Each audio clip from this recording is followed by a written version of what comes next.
Now, one lucky animal has been brought back from near extinction in Australia. Take a look at this little creature. It's an eastern quoll, a furry carnivore about the size of a domestic cat, and it's been reintroduced to the wild in mainland Australia for the first time in 50 years. Small groups of quolls have been released at 5 sites in a national park in New South Wales. The native animals were once found along the country's eastern seaboard, but were wiped out by foxes decades ago. Well, Natasha Robinson is part of this project, and she joins us live from the Booderee National Park. Thank you so much for joining us.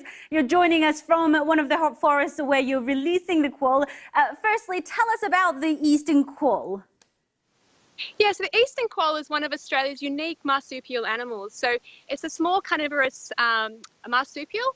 It looks a bit like a Tasmanian devil, but a bit smaller, about 1 kilo in size. And it comes in 2 colours, chocolate and fawn, covered in white spots with a bushy tail. So it's a really beautiful little creature.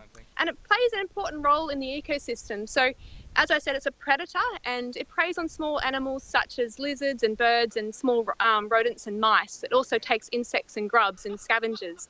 And so it plays an important role in the ecosystem because it helps regulate those numbers of prey species and helps maintain a healthy ecosystem. How long have you personally been working on this project, and what was it like when you first reintroduced the quoll back to the forest? So I've been working here at Booderee for 2 years now, and I'm part of a broader team that's part of David Lindemeyer's group, and he's been working in the park for 15 years.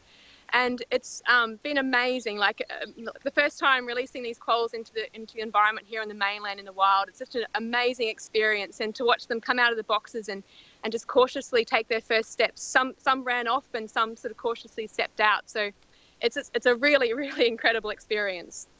And is it challenging to make sure that they continue to thrive and survive? What are your teams doing to make sure of that? Yeah, so as I said, I'm part of a broader team. So Parks Australia are leading the reintroduction on the ground. And so part of their strategy has been to reduce the threats to the eastern quoll. So they've been doing really good predator control in the park for over 15 years now. So that's intensive fox baiting, and they monitor that, so they make sure that the fox numbers remain low. And if they detect a fox in the park, they quickly send out trained shooters to remove the foxes from the park.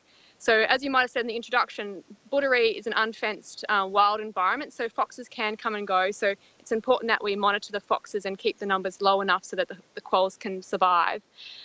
Also, since the quolls have come from captive breeding sanctuaries, we've been providing them with extra feeding in the first sort of few weeks.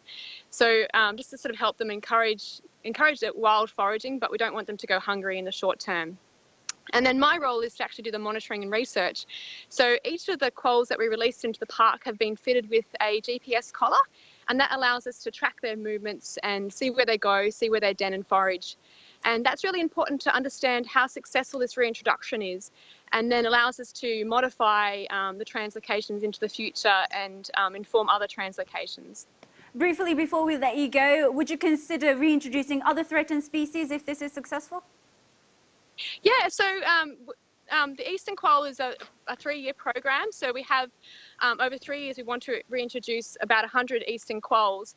And if successful, we'll consider other species to be reintroduced into the environment. So previously, we've reintroduced long-nosed potoroos and southern brown bandicoots, and they've gone really well. So they're also susceptible to fox predation, and they've managed to persist in the park. So that gives us hope that the eastern quoll will survive.